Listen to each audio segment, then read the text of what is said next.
welcome back to my channel. My name is Kieva Chris-Amusan. I am an online marketing and business coach, and this is the best place if you're a coach, a course creator, you're a service provider, and you've been struggling with erratic sales, and now you're ready for predictable and consistent income. This is the place for you.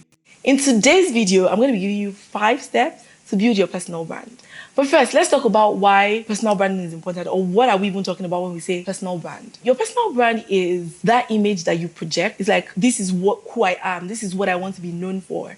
This is how I want people to see me. And one important thing to note is, if you're not deliberate about your personal brand, if you're not taking steps to build your personal brand, it doesn't mean you don't have a personal brand. You have one, you're just not deliberate about it. You're not controlling the narrative. Let's think of it like your reputation. Some people go the extra mile to sort of steer the narrative of how people see them, what people say about them. And personal branding is a bit of the same way. The thing, however, is that personal brand can put some money in your pocket. Amen?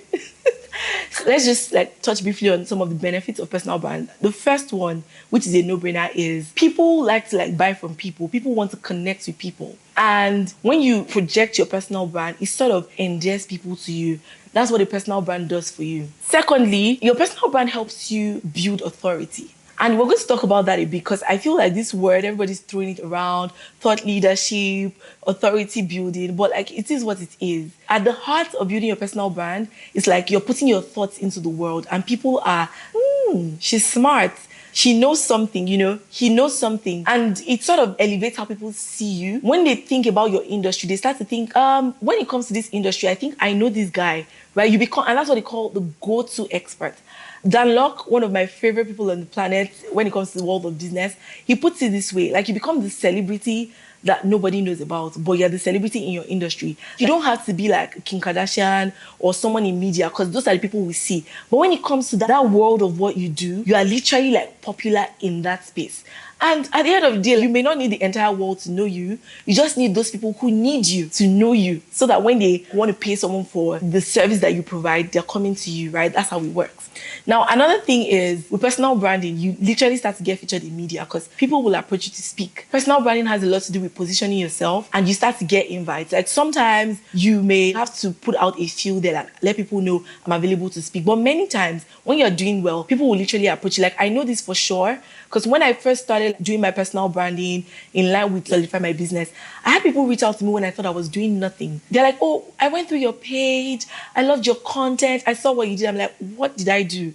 But at that point in time, I had already started being a bit more deliberate about what I was putting out. And this tells you that sometimes it's even the little things. You don't have to go overboard with personal branding, organizing a shoot and paying a lot of money. Consistency is key, and we're going to talk about that in a bit. Remember, 5 steps. Another thing about personal branding, and I'm just going to, leave it at this, is it helps you position yourself to charge a bit more of a premium. Personal branding, when you're deliberate about it, it gives this sense of you're coming correct, you know who you are, so you're not taking peanuts. So anybody that wants your services and they want the value you offer, also they have to come correct. So when you really brand yourself, you're deliberate, it becomes very easy for you to ask people give me your coins. I think the last one, let me just put it out there, is your personal brand can end up being your legacy. Because when you're no longer here, the trail of thoughts that you've left, the content that you've left, it actually precedes you. I particularly love Dr. Miles Monroe of blessed memory. He's no more today, but I can tell you how much I love to watch his videos. I still read his books on leadership, especially. That is personal branding. So how do you get started with building your personal brand? Number 1, you need to define who you are. What's my background? Where am I from? What are my skills? What are my credentials? So right now, I'm talking to you. I'm a marketing expert, and all of that fancy stuff. I've earned my stripes. But some people want to know, Kieva, what's your story? So your story is an integral part of your personal brand. It's what makes you authentic. For one, I trained as a medical doctor. Right? And I just wanted to build this life for myself that wasn't dependent on what someone was asking from me. I decided to be an entrepreneur. It wasn't an easy journey. Someone out there will find that relatable and be like, because I know Kieva will get me, that's why they will gravitate towards me. So your authentic story, your backstory sort of sets you apart from the competition without you even trying, because nobody can clone your story. Your stories might be similar, but like, you can't be me. You can try to be me, but you just can't be me. So your story, your skills, your credentials, your passions, your interests, your core values, like what? So I'm a believer, for example, I'm Christian, and that sort of ties into I won't say some things, I won't do some things, right? You see some people, their personal brand, like we all know Gary Vee, like you probably use like a lot of swear words and all of that. Like, we're all different. So it's like, who am I and how do I like to show up? How do I want the world to see me? I don't recommend that you project a side of yourself to the world that isn't legit. Be authentic. But before you can be authentic, you may need to draw out a pen and paper and write these things down that I've said. It's important that you're clear on your messaging.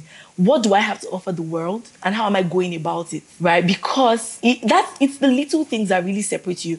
Someone out there, for example, if I had to use myself as an example, someone out there is teaching marketing, but they're like, oh, I'm only teaching you how to use Instagram, how to use Reels.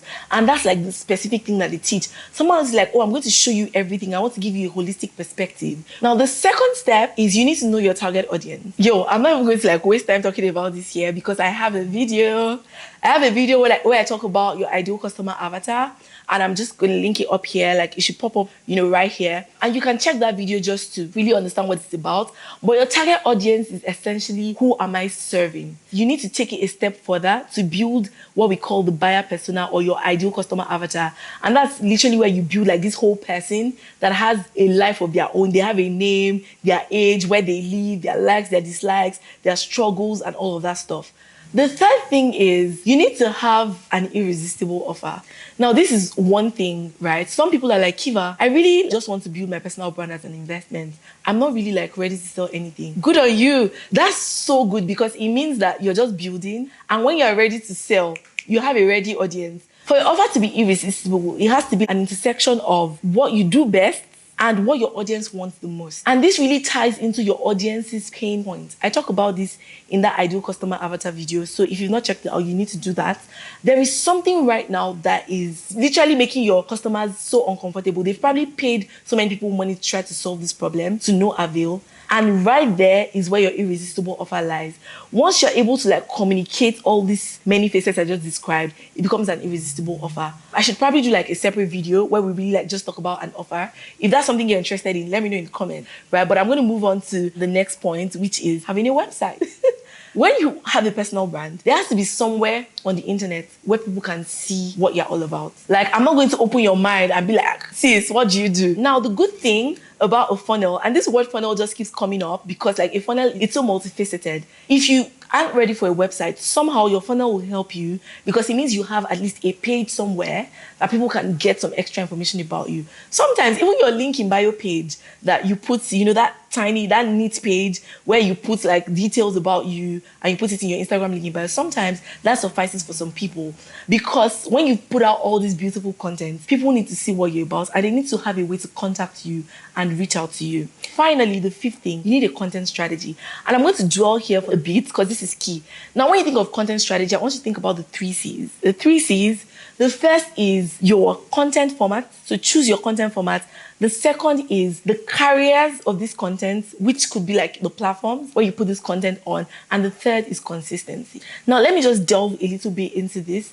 Choosing your preferred content format. I know right now, like someone has been thinking, Kieva, I hear you. I think like a personal brand is what I need, but I don't want to show my face. I'm shy. Your content format can be what you choose. You don't have to do what someone out there tells you to do. There are 3 content formats. If I want to keep it simple, 3 content formats you can think about. The first is text, the second is audio, and the third is video. Now, everybody says video is the future, right? But it doesn't mean that if you stick with just a blog, you'll do badly. Because with a blog, you can optimize your blog such that when people search for you, you come up on the first page of Google. Like, that's bragging rights, serious bragging rights. So yes, video is like where everybody's drifting towards, but make no mistake, you can make a massive impact with just a blog. And there are people that are doing that. I'm not going to drop names, but with a blog, like you can actually make massive impact. Choose the content format that works best for you. And then the platform that also works best for you as well. This isn't really about you when it comes to choosing your platform. It's more about where your audience is. So when you're choosing your platform, you need to be thinking, the person I'm trying to reach out to, that person that I want to give me money for the service I render, like when they're trying to solve their problem, where do they go searching? Do they go on Google? Because if they go on Google, you probably need to have your blog or your SEO or your YouTube channel, maybe. If they maybe go on Instagram or they go like on a Facebook group to chat about it, you can position there.